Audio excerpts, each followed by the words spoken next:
Hey everyone, this is Carmen, and today I want to talk about 8 lucrative copywriting trends in 2020. Now, these can be used by freelancers if you want to become a better writer and offer better services. If you run a business or you work within one, you can use these to write better copy or just to grow your business in general, and you'll see what I'm talking about when we get into them. But just to begin, why do copywriting trends matter? And they matter because just like in any industry, copywriting has trends too. And it's going to move around. There's going to be strategies that work better, that become more effective, some that lose their strength. And many of us have been using strategies and techniques that are from decades ago. And don't get me wrong, they work. I use them too. But the thing is, if you don't stay modern, you're not going to remain competitive. So knowing the latest copywriting trends allows you to write better copy, get ahead of other writers, and just grow your business that much faster. So the first copywriting trend is that voice search is on the rise. So every copywriter needs to know the fundamentals of SEO, and one of those is keyword research. This is when you're researching specific words and phrases to target within your content so you can rank highly on Google and other search engines and ultimately just generate organic traffic and leads. It's believed that 30% of all searches this year in 2020 will be screenless. So that means people are going to be using Siri, Google Alexa, and similar devices to make their searches because it's just way more convenient when you think about it. You can just speak into one of these devices. Sometimes they actually order and do things by their own because they're smart devices, and you just don't have to type things in. It's just a lot quicker and more convenient. The main thing that's going to change is how we research and implement keywords, because when you think about standard keywords, they tend to be very blocky and choppy and unnatural, and you have to actually implement them into content in a natural way, so it takes extra effort. Now, for example, a couple keywords would be best New York lawyer. That might be something you would traditionally target, but it might turn into what's the best lawyer in New York, because that's what someone's actually going to ask into their phone versus what they type. And another would be 2020 Toronto population would probably turn into what's the population of Toronto in 2020 or whatever year it is. So the general idea is keywords you start targeting, make sure you're forming them into full sentences, full questions, because that's what people are going to actually ask into these devices, and then you can rank for them, whether that's on your own website or for a client. And the second copywriting trend is that blog posts are being used more and more for growth. And in fact, 53% of marketers say that blogging is their top content priority right now. So what we're going to start seeing in 2020 and beyond is there's more companies producing blog posts, specifically with an SEO emphasis, as I just talked about, to generate traffic, leads, and authority in 2020. So that's going to create the opportunity for freelance writers to position this as a service and to get better and better at it so they become one of the leading blog post providers. Now, something to keep in mind, whether you're a freelance writer or you're running your own business, is that there's a very big difference between a generic blog post and something you might find on Neil Patel's blog or one of the best bloggers in any space. And if you do these few things, you'll pretty much always come out with an amazing piece of content that's better than most of what's on the internet. The first thing being that it should be actionable and practical. So don't just say how to do something, show them how to do it. Provide those step-by-step instructions, exact strategies, screenshots, and just show them how to do things versus just saying it. Show versus tell. And now as well, case studies, data, and statistics need to be used to back up any of these points you make. As you might have noticed so far, even in this slide cast, I've mentioned several different stats and different pieces of information, and it just backs up the points of what I'm talking about. Now, proper structure and formatting is also really big because then they can just read the content easy, and that actually plays into on-page SEO because right now Google's looking at bounce rate, average time spent on page, and other user experience-based metrics. So using short sentences, short paragraphs, and making sure that's very easy to read, and also just making it easy to read with fonts and typography, people are going to be spending more time on your website, enjoying the content, and it just makes it a better article all around. Now, you also have to make sure your on-page SEO is nice and polished, so think about keyword targeting, alt text, word count, things of that nature. And then, of course, you need proper grammar, spelling, punctuation, because you'd be really surprised. It's really easy to make mistakes with that stuff. I've touched on that on my podcast and on my blog if you want to look up copy editing or related topics, because I've touched on them quite a bit. And a unique tone of voice is also very important because it just separates you from the rest of the stuff that's on the internet. And there's kind of like a test. If you were to strip away your logo and all the branding, would your customers know it's you? And if they don't, then you probably need to start developing a unique voice. And one way I recommend doing that is just thinking about a few words that describe your brand. Maybe it's positive, friendly, and authoritative. And then just every time you write and you produce a piece of content, reference those, and then you have a nice, unique, consistent voice. And then lastly, make sure you're using a lot of visuals such as images, videos, infographics. Just makes it more interactive, more appealing, and at the same time, it allows you to pack more value. So the third copywriting trend is script writing for YouTube and podcasts is a very lucrative niche. This is because right now 45% of all internet users listen to podcasts. I don't know about you, I love listening to like Joe Rogan, Impact Theory, and a ton of other ones, especially if I'm going for a run or I'm exercising where I can just throw one on and go through like an hour easily. And it's just a super convenient way to absorb a piece of content, hence why it's on the rise. And actually video is the same way. It's trusted by 40% of millennials. And if you actually look up into other data, it's just really effective. People are loving it because once again, it's convenient and it's new. So what does that mean if you're a copywriter? Well, firstly, you should consider script writing as a service. You can see here on the right side, Social Media Examiner. I just guest posted on their website, so they're on my mind. And if you go to their podcast, there's show notes. So it's almost like a mini blog post. You can read through it and get the main takeaways. And obviously they need someone to write that and to transcribe the podcast episodes. So you might want to consider using that as a new service. Additionally, shows need scripts. Now, some topics can just be spitballed off the top of their head, but many in-depth episodes are going to require a script to go by. And that's where you come into the picture.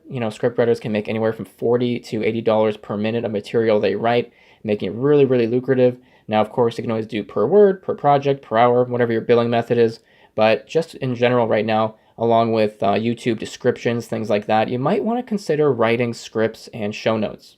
And the fourth copywriting trend we're looking at in 2020 is storytelling. So right now, 88% of B2B marketers agree that testimonials are one of the most effective ways to content market. And why is this? Well, simply because reviews and testimonials are literally just stories. They're literally just a story of the customer finding a product, the pain point they went through, using the product, their experience with it. And stories in general of any kind just affect us on a really deep emotional level. And they've been shown to activate many different parts of the brain involving empathy, attention, and memory. So if you use this, you're going to elicit emotion, get more engagement, and just set it up to where you can actually drive sales more. And one of the best places to tell a story is right on the homepage of a website or the About page. There's a lot of different opportunities. You can also do it on social media accounts. But if you look at a lot of businesses out there, they write these very generic, buzzword-filled about pages and company history pages, and it's just really boring. So that's why I'd recommend talking more about maybe like what sparked the inspiration to start your business. Was there a struggle? Was there a passion? Mix in your personality a bit, be transparent. I like to mention different things outside of business and work that I do on my website, on my LinkedIn. I think I talk about, meditating, yoga, exercise, different things I do. And what's nice about that, it's a very short form way to storytell, but at the same time, it just adds that hint of vulnerability and transparency. So I love actually how Empathy Wines does this. So I'm sure you know Gary Vee if you're an entrepreneur. If not, he owns VaynerMedia and he's a huge social media marketer, guru. You need to look into him. He's really motivating. And he has a wine company because that's actually how he started out in entrepreneurship decades ago. And I love right on the homepage, there's a video of him talking about just the history of him being an immigrant, how he got into wine, and essentially just the grind of getting this company going. And there's also testimonials to the right, as we just talked about, and is actually a bit more copy and nice subtle storytelling right below that in the 3 different points. So you definitely want to tell a story on your homepage, do it on your About page, your social accounts, and sales letters, different landing pages are great places too, but you just want to use it to create that connection with the audience and elicit some emotion. Copywriting trend number 5 is do not forget about social media.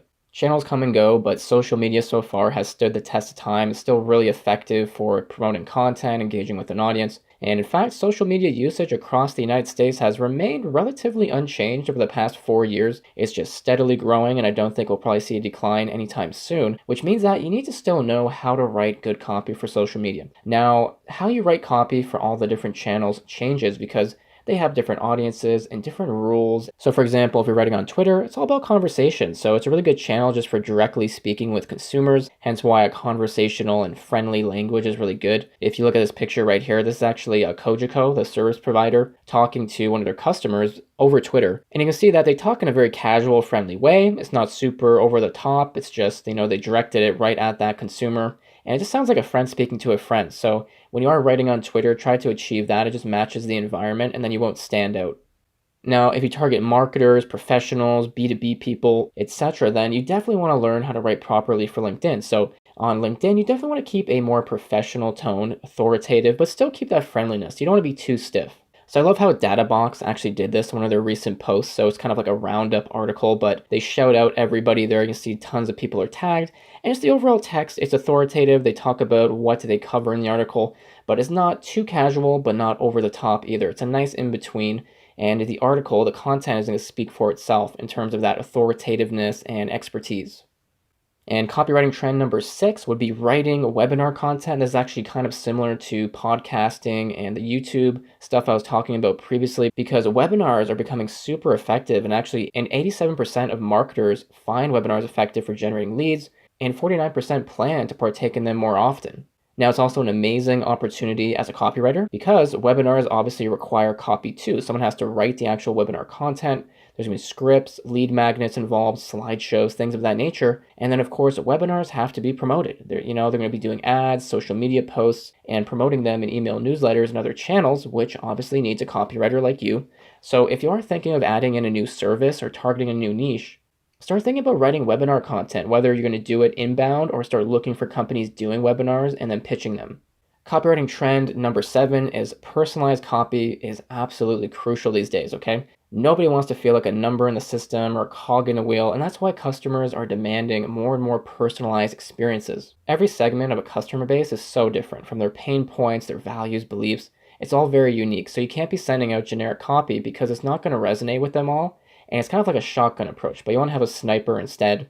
And you want to tailor the offer, the ads, and the copy to everybody's behavior, location, and all those different little segments. And actually, there was an awesome study done where they actually found that consumers are more likely to purchase from a brand that recognizes them by name, recommends options based on past purchases, and knows their past purchase history. So I always like to think of Amazon. When I log on there, they recommend products that I like and that are recommended based on what I've purchased previously, which definitely makes me more likely to buy them because I don't have to search for them on my own, and it's just right there in front of me. Now, you can do the same thing as a copywriter by first having clear segments. So most tools, let's say like MailChimp, HubSpot, any kind of marketing automation software will have the ability to segment your audience. So make sure you're creating multiple segments and then writing copy that aligns with each one.